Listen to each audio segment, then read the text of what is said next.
ফেরা, কলমে সায়ন্তনী দাস ধর। কি হলো? জানালাগুলো খোলা কেন? বন্ধ করে দাও। দরজা জানালা সব বন্ধ করে দাও। ঘরের ভেতর থেকে দীপাবলির তীক্ষ্ণ আর্তনাদ শুনে বারান্দায় খবরের কাগজটা ছুঁড়ে ফেলে দিয়ে ঘরে দৌড়ে যায় অনিমেষ। কি হয়েছে?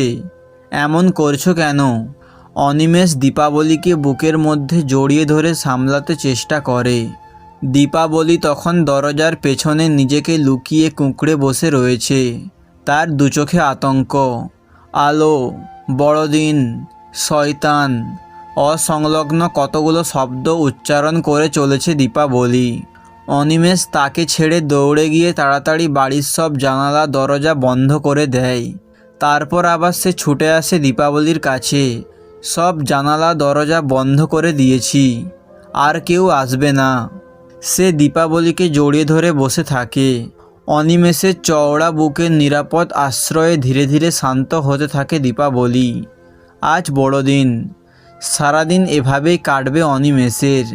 নিজের চশমার আড়ালে গড়িয়ে পড়া কয়েক ফোঁটা চোখের জল গোপনে মুছে নেয় অনিমেষ। অথচ বছর দুয়েক আগেও এই দিনটা তাদের কাছে খুশির বার্তা বয়ে নিয়ে আসতো। 25শে ডিসেম্বর, বাঙালিদের বড় দিন, কেক খাওয়ার দিন, আলোর উৎসবে মেতে ওঠার দিন, আর চড়ুইভাতি কিংবা চিড়িয়াখানায় বেড়াতে যাওয়ার দিন।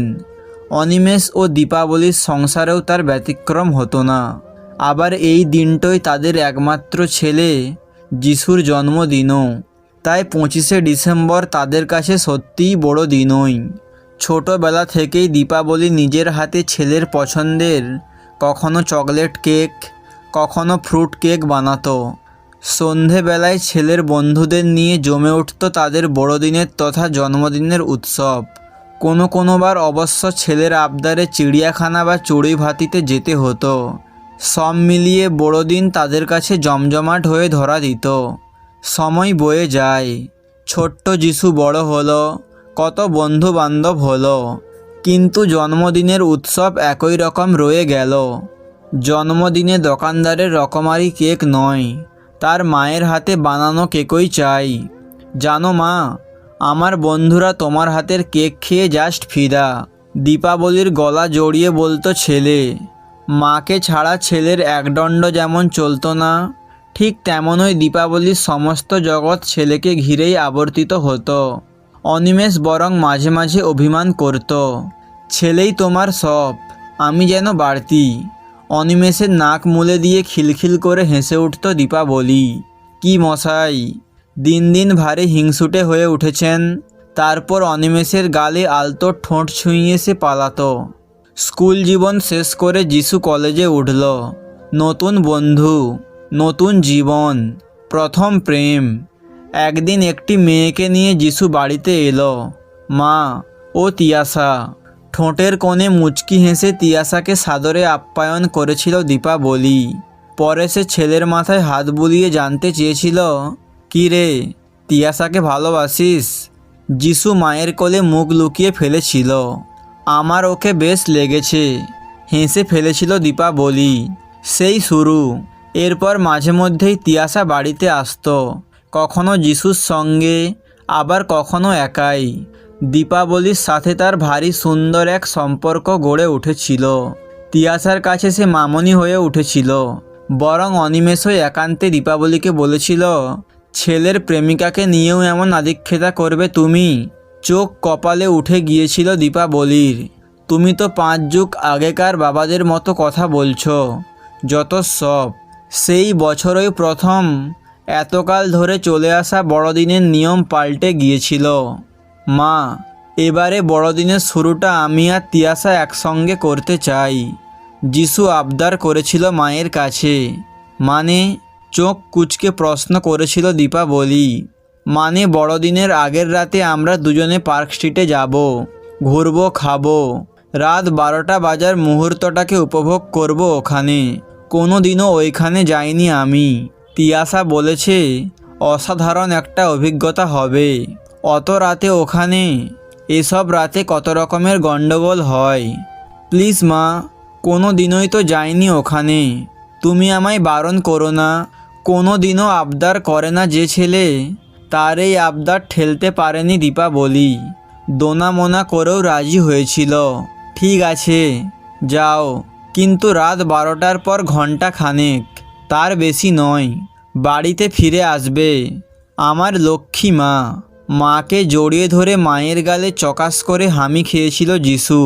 পাগল ছেলে, সস্নেহে বলেছিল দীপাবলি।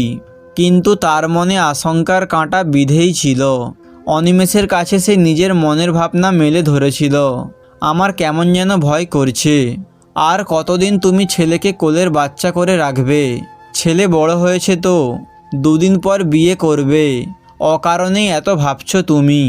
দীপাবলির আশঙ্কা এক ফুঁয়ে উড়িয়ে দিয়েছিল অনিমেষ। বড়দিন এসে গিয়েছিল। আগের রাতে বাইকে চড়ে তিয়াশাকে ওর বাড়ি থেকে নিয়ে যিশু আবার নিজের বাড়িতে ফিরেছিল। কী রে, ফিরে এলি যে? অবাক হয়েছিল দীপাবলি। যাওয়ার আগে আরেকবার তোমাদের সাথে দেখা করে গেলাম, বলেছিল যিশু। মামনি, বড়দিনের আলোর মেলায় আমি ওকে জন্মদিনের শুভেচ্ছা জানাবো, উত্তেজিত হয়ে বলেছিল তিয়াশা। তিয়াশার ছেলে মানুষিতে হেসে ফেলেছিল দীপাবলি ও অনিমেষ দুজনেই। বেশ, তাই জানাস। সাবধানে যাস, আর তাড়াতাড়ি ফিরিস দুজনে এখানেই। আমি কেক বানিয়ে রাখবো। দীপাবলির কথায় মাথা নেড়েছিল তিয়াশা। তোমার হাতের কেক খেয়ে আমরা দুজনে মিলে জন্মদিনের সব আয়োজন করব। ঠিক আছে মামনি, তিয়াশা মহা উৎসাহে বলেছিল। আচ্ছা আচ্ছা বেশ, সাবধানে যা তোরা, দীপাবলি বলেছিল। ওরা চলে গিয়েছিল। না, ওরা ফিরেনি। সেটাই ছিল শেষ দেখা। অনিমেষ পরে শুনেছিল রাত 1টা নাগাদ তিয়াশা ও যিশু বাড়ির পথ ধরেছিল। ফেরার পথে একটা গাড়িতে চড়ে কয়েকটি মদপ্য ছেলের দল তাকে ধাওয়া করেছিল। একটা সময়ে ওরা তিয়াশা ও যিশুকে ঘিরে ধরেছিল। তিয়াশাকে বাঁচাতে যিশু চেষ্টার কসুর করেনি। শেষ পর্যন্ত ছুরির উপর্যপরি আঘাতে রক্তাক্ত অবস্থায় রাস্তাতেই লুটিয়ে পড়েছিল সে। মানুষের রূপধারী ওই রাক্ষসগুলোর অত্যাচার থেকে তিয়াশাও রক্ষা পায়নি। বেশ কয়েক ঘন্টা পরে একটি পুলিশের ভ্যান সেখানে এসেছিল ও তাদের হাসপাতালে নিয়ে গিয়েছিল। যিশু প্রাণ হারিয়েছিল, অবশ্য তিয়াশা প্রাণে বেঁচে গিয়েছিল। হারিয়েছিল 2টি চোখ এবং আরও অনেক কিছু। তিয়াশা কেড়ে নিল আমার ছেলেটাকে। ওর কথাতেই আমার ছেলেটা মধ্যরাত্রে বড়দিন পালন করতে গিয়েছিল। বিলাপ করতে করতে জ্ঞান হারিয়েছিল দীপাবলি। দীপাবলির জ্ঞান ফিরেছিল 2 দিন পর।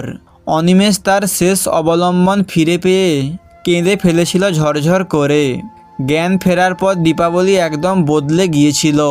সে একটুও কাঁদেনি, শুধু তার কথা বন্ধ হয়ে গিয়েছিল, কিন্তু গুছিয়ে সংসার করে গিয়েছিল। 1 বছর পরে আবার বড়দিন ফিরে এসেছিল। সকাল থেকেই উসখুস করছিল দীপাবলি।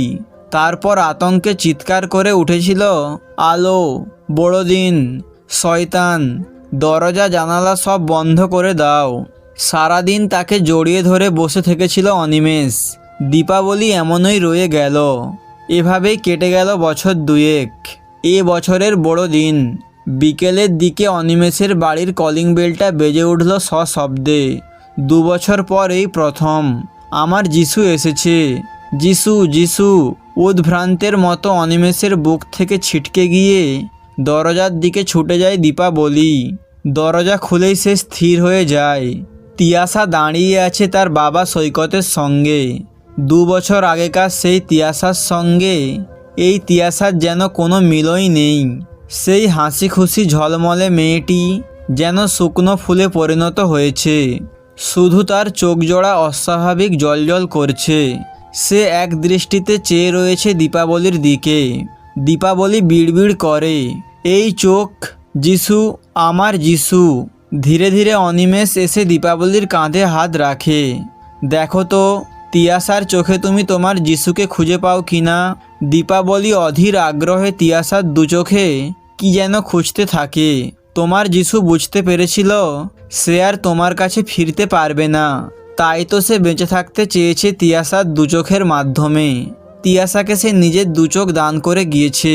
তিয়াসার মাধ্যমে সে তোমাকে দেখতে চেয়েছে দীপাবলি। অনিমেষ মৃদুস্বরে বলে, মামনি, যিশু আমার দু চোখে সারা জীবন থাকবে, আমার বেঁচে থাকার একমাত্র অবলম্বন। ও যে তোমাকে দেখতে চায়। ঝরঝর করে কেঁদে ফেলে তিয়াসা। দীপাবলি যেন অন্য জগৎ থেকে ফিরে আসে। সে তিয়াসাকে বুকে জড়িয়ে ধরে কেঁদে ওঠে সশব্দে, আমাকে ছেড়ে আর যাবি না তো? দুই অসমবয়সী নারী একই দুঃখে কাতর হয়ে একে অপরকে জড়িয়ে কাঁদে। অনিমেষ সৈকতের হাতে হাত রাখে।